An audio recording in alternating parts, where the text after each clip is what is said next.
I know, I know. This has been long overdue.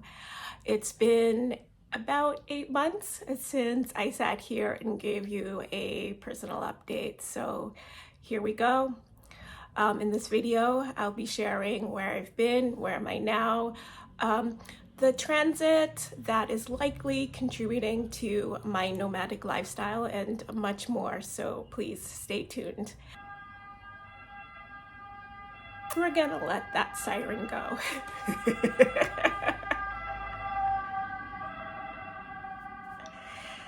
Okay. Now, before diving in, if you're new here, hi, I'm Stacyann Forrester. Welcome. Astrologer for women who are going through transition and transformation. And the videos that I make on this channel is meant to educate and inspire you on your unique path forward. Now let's dive in. Since the last update, I was in Colombia. I spent roughly about 5 months in Medellin, Colombia. An amazing time, an amazing place for community, especially a community of Black women travelers and expatriates. And it was just a lovely, lovely, amazing time there. However, don't think I'll be back to Medellin.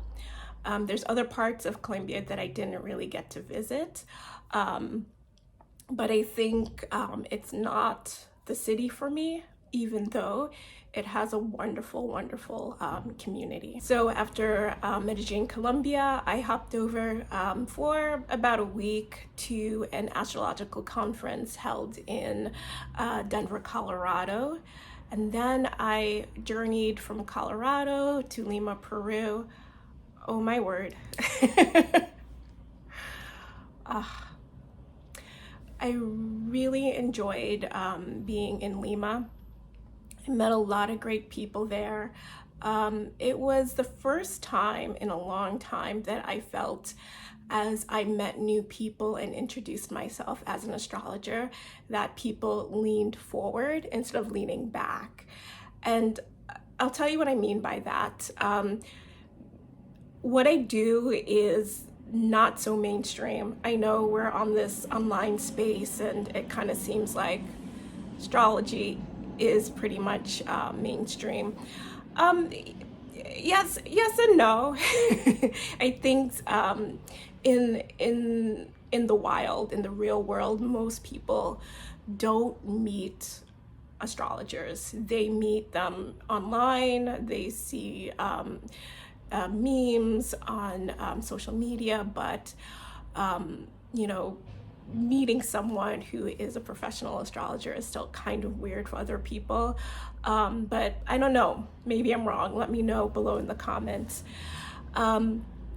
So Lima, Peru was the first time that people were really curious, and I don't know, maybe it's because of where I was at the time, my energy. I don't know what it was. I can't explain it, but just everyday people would be so curious and want to know more, and they would ask me questions. And typically when I meet new people, as a traveler, I they kind of like, oh, okay.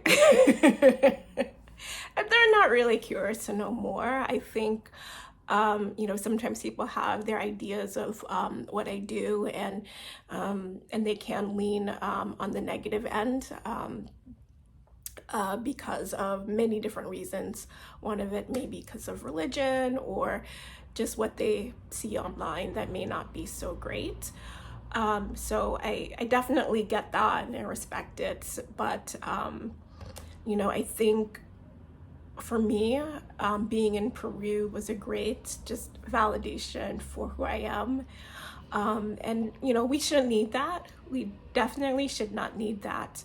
But I think it's important for the work that I do in the world to be respected. I respect what I do, and I hope other people do as well. And when I meet new people and I tell them what I do, and they're curious, they want to know more. It's just really lovely. It warms my heart. And it says to me that I could be myself, that all parts of me are welcomed. All parts of me are welcomed in my relating to whoever I'm with. So I really am grateful for that experience in Lima. And it's also strengthened me too, to continue to, no matter what the response I'm receiving from people as I meet them out in the world, to just continue to show up and be who I am, and continue to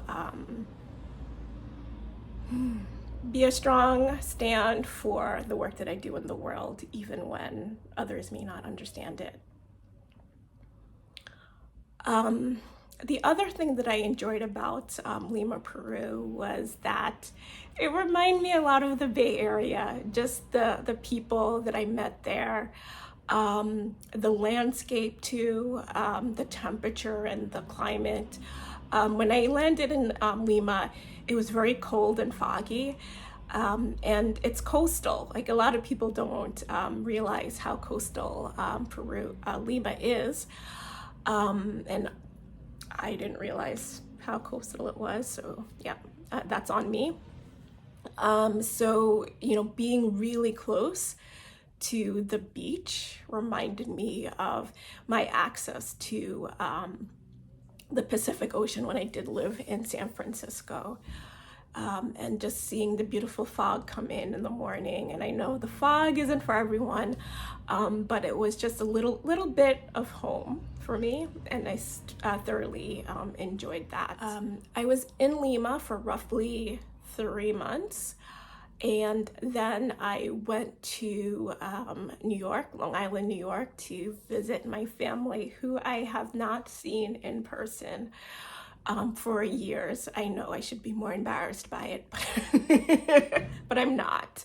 I haven't seen my family in 7 years, and so it was just great to hug my mom.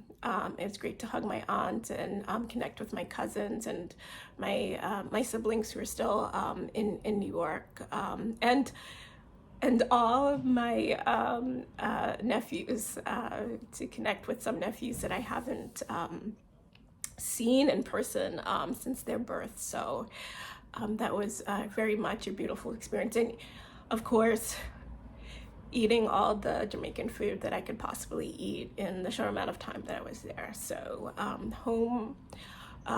being back there was just a wonderful, wonderful experience. So after New York, where did I go next?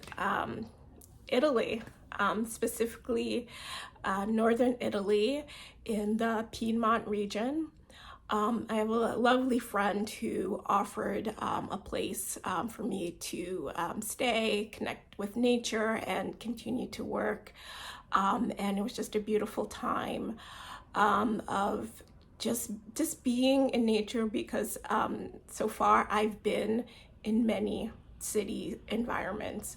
This was the first time that I was in a very rural agricultural place.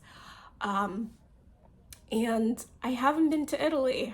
Many years ago, I did a huge backpacking trip where I covered most of Western Europe, but Italy just did not make it on that list. So it was great, after being away from Europe for a couple decades now, to be back and finally could cross Italy off the bucket list. Where am I now? Dun, dun, dun, dun, dun, dun. I'm still in Piedmont, Italy by the time this video goes up, and back in a city, a big city for this part of northern Italy, Torino, Italy, and it's so far, I've been here about a week, and so far it's been just pretty magical as well. pretty magical. It's hard to explain. The city is gorgeous, like the buildings, the architecture. I just can't help myself just taking photos of buildings. Enjoying Torino, getting a lot of work done. It's been a very productive time for me here. By the time this video goes live, I will have landed for the first time in Asia, and specifically Bangkok, Thailand. I am super excited. I'm super excited for one, just being in a totally different region of the world for the first time. Two, it's Thai food. It's been one of my favorite things to eat, and so just to be in the place where it originates is going to be really fun and cool for me to enjoy some yummy Thai food. The scary part about being in this region for me is definitely the time zone difference. I don't know anyone currently in that time zone, and I think I'm about 12-hour difference from New York and 15 hours different from the West Coast in California. So keeping in touch with friends and family is going to be super hard, and yeah, I'm open to seeing how I navigate this particular challenge. Because I've been able to be so connected, via WhatsApp or FaceTime with friends and family. I honestly haven't felt like I missed anyone. It's, I think maybe because what we went through during lockdown, where we didn't have the ability to connect with folks in person, that we had to, do these online relationships. And so it's easier because it's what we're used to. But it's gonna be a lot different when I'm in Thailand, because I won't have that same sense of, okay, we're close enough in the same part of the day. I don't know, we'll see. If you have any tips, tricks, share them down below. If you've been to Asia and have any recommendations for me, share those below as well. In addition to Thailand, I'm hoping to also visit Vietnam, Cambodia, Malaysia, and Indonesia. So it's quite a lot of countries that I'll be moving through really quickly over a few months, which if you've been here, you've known that I typically change countries between every 5 to 6 months. So this is going to be a really speedier travel for me. So in addition of like being in such a different time zone, different culture, different region, I'm also going to be traveling much faster than I have been previously. So a lot of new things for me to grapple with, and how I will integrate work and play. So and staying in touch with folks. So we'll see how it all works out. I believe I could do it. So I am going through a lot of major transits. I think we all are at the moment. But the transit that I think is probably most likely responsible for my nomadic lifestyle is having Uranus, the planet of disruption, awakening, insight, innovation, is moving through my 4th house of home and family, right? And Uranus has been moving through this part of my chart since 2018 when it first went into Taurus. However, it's been building towards what we call the IC. It's the bottom of our chart. And mine is around 22 degrees of Taurus. And as I'm filming this today, Uranus is at about 20 degrees of Taurus. And so you could see, even just the fact that I'll be speeding up my travels, going into a new region of the world that I've never been before. This is all very much connected to the planet Uranus. And so as it gets closer and closer to that really sensitive point in my chart, I see the 4th house of home and family, it's helping me to move through things quickly. It's helping me to open up to a new way of doing things. When Uranus moves through Taurus, and I've covered this before in blog posts and other videos, it's disrupting that usual productive fixed way of being that Taurus has, and helping us reclaim maybe a different way of viewing things, even our values. It does help to shift that a lot. And so one of the things that I've always had this, I've always valued freedom, but more than ever, I've realized how much of a value it is for me, and how much everything that I do is to be free.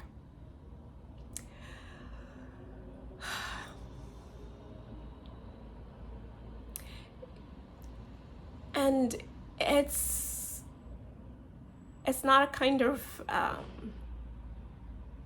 freedom that we talk about when we connect it to things like,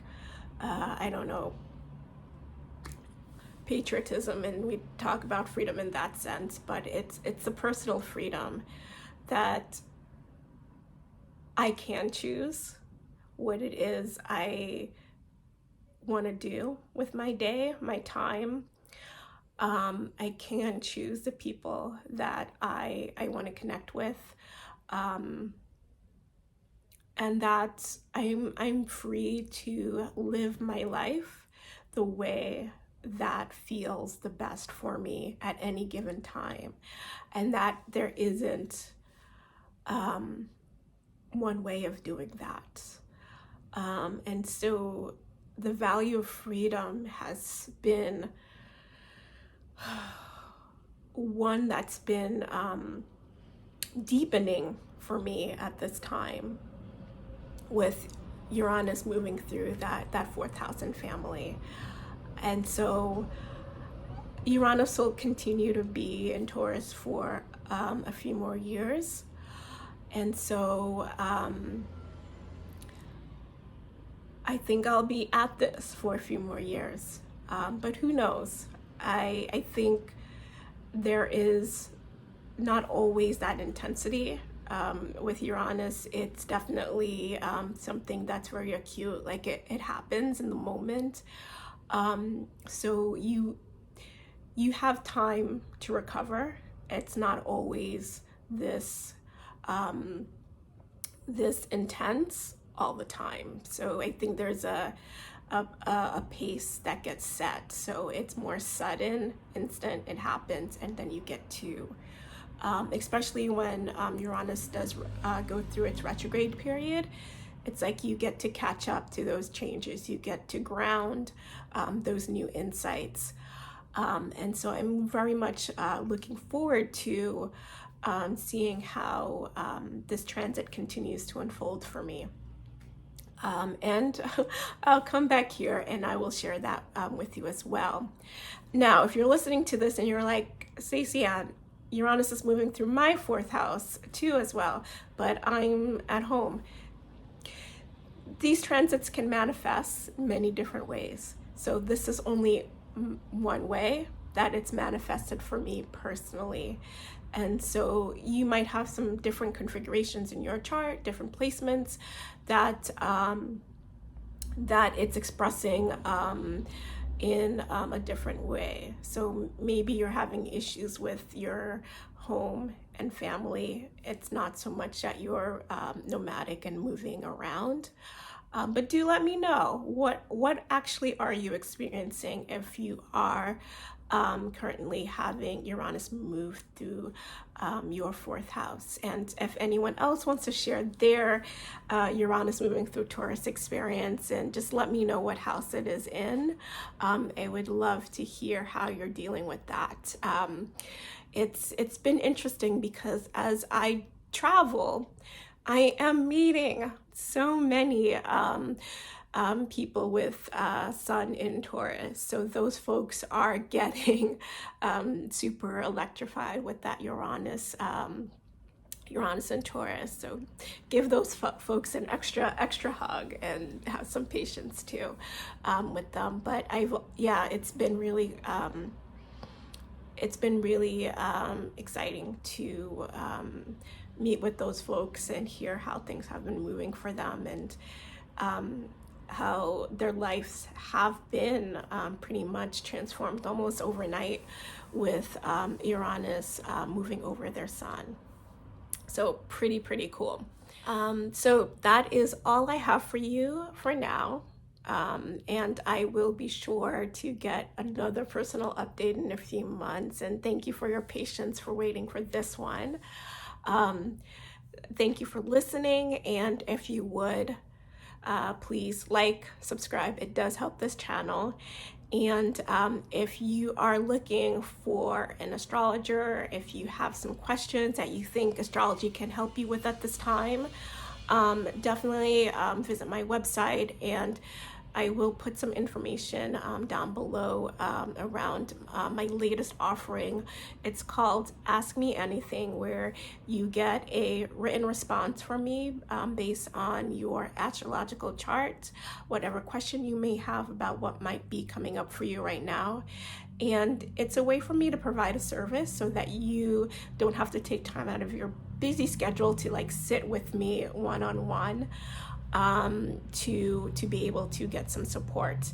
But if you do want that one-on-one time with me, that service is also available too. So just check out my website. And thanks again for listening. Take care, everyone. Bye-bye.